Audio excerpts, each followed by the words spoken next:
चलिए अब देखते हैं एक्सरसाइज 2.3 से question number 4। The following information is obtained by taking a sample of 10 students from the students of a science college, student 1 2 3 till 10, marks in mathematics, marks in statistics. Find the rank correlation coefficient between the ability of the students in the subject of maths and statistics. देखो हमें पूछा हुआ है rank correlation coefficient और यहाँ पर ranking नहीं दिए हुए तो हम खुद रैंकिंग दे देंगे। मैथ्स में जिसके ज़्यादा मार्क्स होंगे उसको रैंक 1, फिर उससे कम वाले को रैंक 2, इस तरीके से 10th रैंक तक हम रैंकिंग देंगे, मैथ्स में भी और स्टैटिस्टिक्स में भी। चलिए फॉर्मेट बनाना स्टार्ट करते हैं। सबसे पहले हम क्या लिखेंगे, फर्स्ट कॉलम हमारा होगा स्टूडेंट का, स्टूडेंट, उसके बाद में marks in maths, marks in maths. उसके बाद यहां पर हम देंगे उनका लिए रैंकिंग, तो यहां पर हम लिख देंगे RX। यहां पर हम लिख देते हैं मार्क्स इन स्टैटिस्टिक्स, जो मैं शॉर्ट में लिख रहा हूं यहां पर स्टैट्स, और इसके ऊपर हम रैंकिंग देंगे स्टैटिस्टिक्स मार्क्स के हिसाब से, तो यहाँ पर हम लिखते हैं RY। उसके बाद में दोनों रैंकिंग के बीच में कितना डेविएशन आ रहा है, तो RX माइनस RY। उसके बाद में D², वो डेविएशन का हमें स्क्वायरिंग कर देना है। 1 2 3 4 5 6। मैं सारे क्वेश्चन की डिटेल्स लिख देता हूँ यहाँ पर। क्वेश्चन की सारी इंफॉर्मेशन देखो यहाँ पर मैंने लिख दी है। स्टूडेंट 1 से लेकर 10 तक है, उनके मैथ्स में क्या मार्क्स है और स्टैटिस्टिक्स में क्या मार्क्स है वो हमें सिर्फ क्वेश्चन से देखकर यहाँ पर लिख देना है, और यहाँ पर लिखते हुए केयरफुल रहना है ताकि कोई वैल्यू ऊपर नीचे ना हो जाए। अब यहाँ पर हम रैंकिंग देंगे RX मैथ्स के मार्क्स को लेकर, तो जिसके सबसे हाईएस्ट मार्क्स होंगे मैथ्स में उसको हम देंगे रैंक 1। तो सबसे हाईएस्ट मार्क्स जो मुझे नजर आ रहे हैं वो है 98। तो 98 से ज़्यादा किसी के भी मार्क्स नहीं है, तो 98 वाले स्टूडेंट नंबर 8 को हम देंगे रैंक नंबर 1। उसके बाद में हम देखते हैं 90। देखो 90 से बड़ा कोई है, तो 90 से बड़ा कोई भी नहीं है, मतलब 90 से ज़्यादा मार्क्स किसी के भी नहीं है, तो 90 वाले को हम दे देंगे सेकंड रैंक। उसके बाद में हम देखते हैं 82। 82 से बड़ा भी कोई नहीं है, तो 82 वाले को हम दे देंगे थर्ड रैंक। उसके बाद में 75, तो 75 से बड़ा है 78, तो 78 से बड़ा कोई है, तो 78 से बड़ा तो कोई भी नहीं है, तो उसको हम दे देंगे रैंक नंबर 4। उसके बाद में 75 से बड़ा कोई नहीं है, तो उसको हम देंगे रैंक नंबर 5। उसके बाद में 75 के बाद में हम देखते हैं कौन है 65, तो 65 से बड़ा नंबर कोई भी नहीं है, तो 65 को हम देंगे रैंक नंबर 6। उसके बाद में देखते हैं 62 से बड़ा कोई है नंबर, तो 62 से बड़ा नंबर कोई भी नहीं है, तो उसको हम देंगे रैंक नंबर 7 दे देंगे थर्ड स्टूडेंट को। अब देखते हैं कौन से रह गए 39, तो 39 से बड़ा कोई भी नहीं है, तो 39 को दे देंगे हम 8 रैंक। 36 को दे देंगे हम 9th रैंक, और 25 वाले को हम दे देंगे 10th रैंक। इसी तरीके से मार्क्स इन स्टेट्स वाले को भी आपको रैंकिंग देना है। देखो मैंने रैंकिंग दे दिया है, आपको सिर्फ टैली करना है, आपको अपने आप से ही देना था रैंकिंग, और उसके बाद में सिर्फ चेक करना था कि आपने जो रैंकिंग दिया है वो राइट है या नहीं। अब हम देखेंगे deviation RX minus RY। 8 minus 10 कितना आ जाएगा, -2। 6 minus 8 -2। 7 minus 7 0। 2 minus 2 0। 3 minus 5 2। 5 minus 4 1। 10 minus 6 4। 1 minus 1 0। 9 minus 9 0। 4 minus 3 1। अब यहाँ पर हम करेंगे स्क्वायरिंग। -2 का स्क्वायर होगा 4, यहाँ पर भी 4, 0 0 4 1। यहाँ पर 4 का स्क्वायर हो जाएगा 16, 0 0, और यहाँ पर आएगा आंसर 1। अब ये पूरे D² के कॉलम का हमें समेशन करना है, तो ये आंसर आ जाएगा जब आप कैलसी पे कैलकुलेट करोगे 30, तो सिग्मा D² इक्वल्स टू 30। अब हम फॉर्मूला में सारी इंफॉर्मेशन को इनपुट कर देंगे। R equals to 1 minus 6 sigma D² upon n into n² minus 1। ये फॉर्मूला को लर्न बाय हार्ट रख लेना है आपको। 1 माइनस 6 सिग्मा D² की जगह पर हम रख देंगे 30, और n की जगह पर इधर 10, और यहाँ पर 10² minus 1। 1 minus 6 multiplied by 30, answer आएगा आपका 180। 10, 10 स्क्वायर इज 100, 100 माइनस 1 आंसर आएगा 99, 1 minus 180 upon 10 multiplied by 99 answer आएगा आपका 990, 1 माइनस 180 अपॉन 990 आप करोगे तो आपका आंसर आएगा 0.18, 0.18, 1 माइनस 0.18 का आंसर आ जाएगा 0.82। तो ये आ गया आपका रैंक कोरिलेशन कोएफिशिएंट कितना है, 0.82। इतना सिंपल कैलकुलेशन है। यहाँ पर 4th नंबर के क्वेश्चन में सिर्फ लर्निंग पॉइंट यही है कि हमें खुद को ही रैंकिंग अलॉट करने मार्क्स को देखकर, जिसके हाईएस्ट मार्क्स है उसको ज़्यादा रैंक, जिसके कम मार्क्स होंगे उसको अकॉर्डिंगली कम रैंक देना है। जो हमें क्वेश्चन नंबर 1 में डायरेक्टली रैंक दिए हुए थे, यहाँ पर हमें डायरेक्टली रैंक नहीं दिए हुए हैं, सिर्फ इतना ही डिफरेंस है, बाकी कोई भी डिफरेंस नहीं है। अब इससे जो सिमिलर क्वेश्चन है वो है आपका एक तो एक्सरसाइज का क्वेश्चन नंबर 3, इलस्ट्रेशन नंबर 20 और इलस्ट्रेशन नंबर 19। इलस्ट्रेशन नंबर 19 थोड़ा सा अलग है, चलो देख लेते हैं इलस्ट्रेशन नंबर 19 को भी। तो इलस्ट्रेशन नंबर 19 में देखो क्या लिखा हुआ है, the singing talent of 5 singers A, B, C, D and E was judged by 2 judges in a singing competition. The ranks assigned to 5 singers are as follows.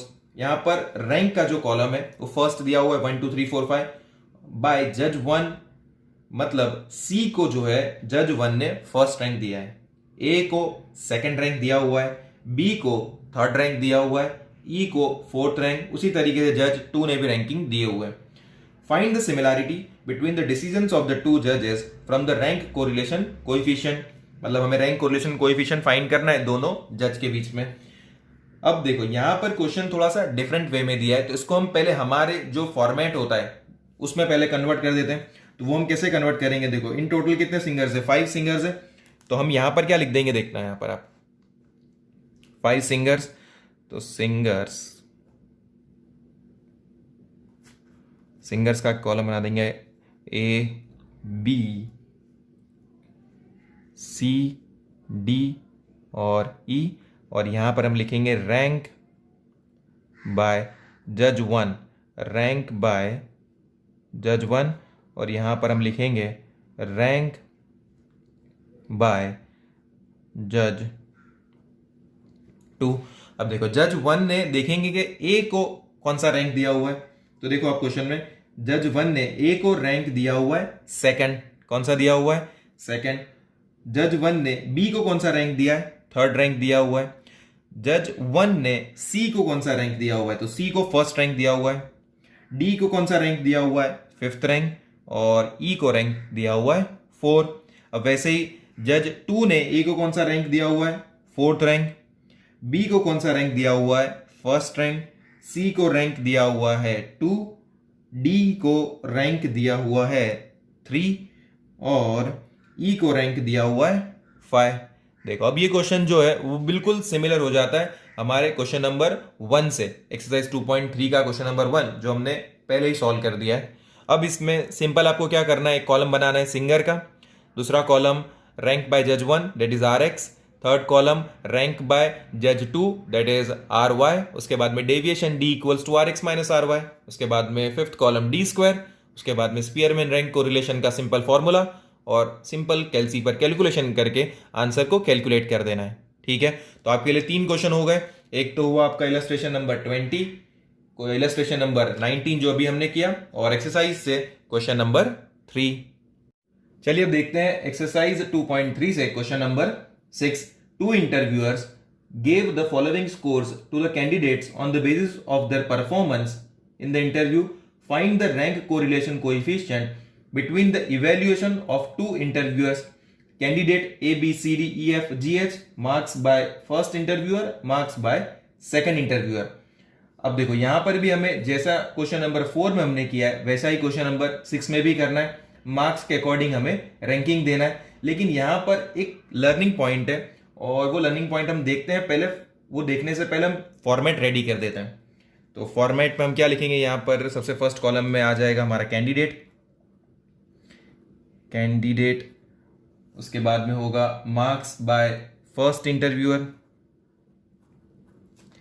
Marks bye first interviewer, और उसके बाद में उसके according हमारे ranking होगा RX, marks by second interviewer, और उसके according होगा हमारा RY। उसके बाद में डेविएशन कैलकुलेट करते हैं हम, D equals to RX minus RY, और उसके बाद में डेविएशन का स्क्वायर। तो अब मैं फॉर्मेट जो क्वेश्चन में हमें दिया हुआ वो मैं यहाँ पर लिख रहा हूँ। क्वेश्चन की पूरी इंफॉर्मेशन लिख दी है यहाँ पर, ABCDEFGH करके इन टोटल कितने कैंडिडेट्स हुए, 8 कैंडिडेट्स हैं, और फर्स्ट इंटरव्यूअर ने उनको क्या मार्क्स दिए, सेकंड इंटरव्यूअर ने क्या मार्क्स दिए, वो यहाँ पर हमने लिख दिए। तो यहाँ पर से हम रैंकिंग देना स्टार्ट करते हैं। तो highest marks given by first interviewer is to E को सबसे हाईएस्ट मार्क्स मिले हैं 47, तो 47 को मिलेगा फर्स्ट रैंक। उसके बाद में देखते हैं कौन सा नंबर बड़ा है, 44 से बड़ा कोई भी नंबर नहीं है, तो यहाँ पर रैंक 2 हो जाएगा। उसके बाद में 40 से कोई बड़ा नंबर नहीं है, तो 40 को मिल जाएगा रैंक नंबर 3। उसके बाद में देख रहे हैं हम 35 से बड़ा नंबर कोई भी नहीं है, तो यहाँ पर हो जाएगा रैंक नंबर 4। उसके बाद में हम देखते हैं 28, और 28 से बड़ा नंबर कोई नहीं है, लेकिन एक और 28 है, 2 28 आ गए, ये एक 28 इधर और दूसरा 28 इधर, मतलब इसको बोलते हैं टाइड इन ऑब्जर्वेशन। इसको क्या बोलते हैं, टाइड इन ऑब्जर्वेशन। अब इसको किस तरीके से डील करना है और कैसे हमें कोरिलेशन कोएफिशिएंट तक पहुंचना है, वही हमें ये क्वेश्चन के थ्रू अंडरस्टैंड करना है। अब देखो रैंकिंग कौन सा है, 5th रैंक देना है हमें, और 2 सेम ऑब्जर्वेशन आ चुके हैं यहाँ पर 28 और 28, तो 5th और 6th रैंक यानी 2 रैंक देने थे। तो अब यहाँ पर हम 5th रैंक किसको दें और 6th रैंक किसको दें, तो वो सिचुएशन में हम क्या करेंगे, 5th rank plus 6th rank divide by 2 कर देंगे। क्या करेंगे, 5th rank plus 6th rank divide by 2, तो 5 प्लस 6 डिवाइडेड बाय 2, तो क्या आंसर आया 5.5। तो हम 28 दोनों को हम क्या कौन सा रैंक दे देंगे, 5.5 और 5.5, मतलब 5th और 6th रैंक अलॉट हो चुके हैं। अब हम जाते हैं 7th रैंक पर, तो 7th रैंक किसको देंगे, 19 को, 19 से बड़ा कोई भी नंबर नहीं है, तो 19th को मिलेगा 7th रैंक, और 10 मार्क्स वाले को मिलेगा 8 रैंक। अब मार्क्स बाय सेकंड इंटरव्यूअर, अब वैसे हम देखेंगे मार्क्स बाय सेकंड इंटरव्यूअर, तो यहां पर सबसे हाईएस्ट मार्क्स किसके हैं, 45, तो 45 को मिल जाएगा फर्स्ट रैंक। उसके बाद में 41 है, तो 41 से बड़ा कोई नंबर नहीं है, तो 41 को मिलेगा सेकंड रैंक। उसके बाद में हम देख रहे हैं 38, तो 38 से बड़ा नंबर यहां पर कोई भी नहीं है, तो 38 को मिल जाएगा थर्ड रैंक। उसके बाद में हम देख रहे हैं 24 से बड़ा तो है 25 से बड़ा भी है 32, लेकिन 32 नंबर से बड़ा कोई भी नंबर नहीं है, 32 3 टाइम्स 32 है, 3 टाइम्स 32 है। और रैंकिंग कौन से बाकी है, 1 2 3 के बाद में आता है 4th रैंक, 5th रैंक और 6th रैंक, 3 रैंक है। तो ये 3 रैंक देने हैं 32 को, जो सेम होने चाहिए। तो वो कैसे हम करेंगे, 4th rank 5th rank, 4th plus 5th plus 6th divided by 3 times repeat हो रहा है, तो डिवाइड बाय 3, आंसर आ चुका है 5। तो हम यहां पर 32 को भी 5 देंगे, ये वाले 32 को भी 5, और इधर भी 5 लिख देंगे। तो हमने कौन से रैंक दे दिए, 4 5 6। अब हम जाते हैं 7th रैंक पर, तो ये 25 वाले को मिलेगा 7th रैंक, और ये 24 वाले को मिलेगा 8 रैंक। अब देखो यहां पर से कैलकुलेशन एकदम सिंपल हो जाती है, डी की और डी स्क्वायर की। RX माइनस RY करना है, 5.5 माइनस 5, तुम ये कैलकुलेट मैं कर देता हूं, आप भी खुद से करो। चलो देखो यहां पर मैंने डेविएशन कैलकुलेट कर दिया है, 0.5 1 1 0.5 -1 -1 -1 0, और उसके बाद में डी स्क्वायर का कॉलम कैलकुलेट कर दिया है, तो सिग्मा डी स्क्वायर आ चुका है 5.5। अब यहां पर टाइड इन ऑब्जर्वेशन हुआ है, तो टाइड इन ऑब्जर्वेशन में रैंक कोरिलेशन कोएफिशिएंट का फॉर्मूला में थोड़े चेंजेस होते हैं, तो वो चेंजेस देखते हैं, वो चेंजेस है क्या। तो देखो ये R equals to 1 - 6 bracket open sigma D square plus CF upon n into N square minus 1 upon n into N square minus 1। अब यहां पे सिग्मा डी स्क्वायर तो अपने पास ऑलरेडी अवेलेबल है, लेकिन ये CF को बोला जाता है करेक्शन फैक्टर। CF को क्या बोला जाता है, करेक्शन फैक्टर, वो हमें कैलकुलेट करना है। वो कैसे कैलकुलेट करते हैं, तो वो मैं आपको बता रहा हूं। इधर देखो जब ये टाइड इन ऑब्जर्वेशन हो, तो आपको ये 3 कॉलम बनाने के आएंगे। एक है रिपीटेड ऑब्जर्वेशन, यहां पर आपको लिखना है रिपीटेड ऑब्जर्वेशन, मतलब कौन से ऐसे ऑब्जर्वेशन है जो रिपीट हुए हैं। उसके बाद में सेकंड कॉलम पे लिखना है आपको number of times it gets repeated, number of time it gets repeated। यहां पर हम लिख देंगे m, ये कॉलम का नाम दे देंगे हम m। उसके बाद में यहां पर हमें लिखना है m cube minus m upon 12, m cube minus m upon 12। Repeated observation कौन सा है, तो 28 जो है 28 रिपीट हुआ है। अब 28 कितनी बार रिपीट हुआ है, 2 टाइम्स, तो यहां पर मैं लिख दूंगा 2।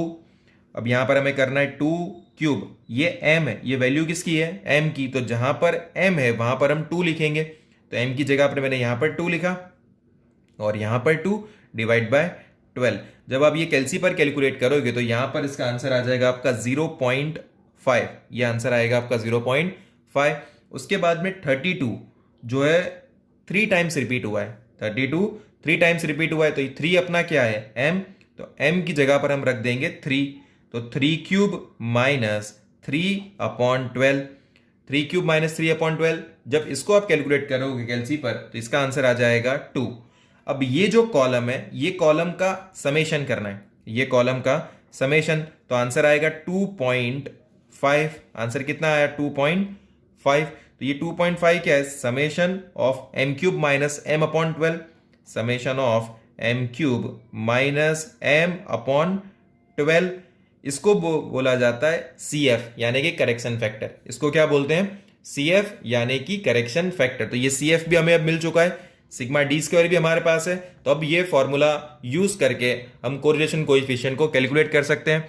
तो 1 minus 6 bracket open, sigma D square की जगह पर हम लिखेंगे 5.5, CF की जगह पर हम लिखेंगे 2.5 और n की जगह पर हम लिखेंगे 8। Number of observation 8 square minus 1, तो 1 माइनस 6 ब्रैकेट ओपन 5.5 प्लस 2.5 हो जाएगा आपका कुछ ये 5.5 प्लस 2.5 8, तो यहां पर हम लिख देंगे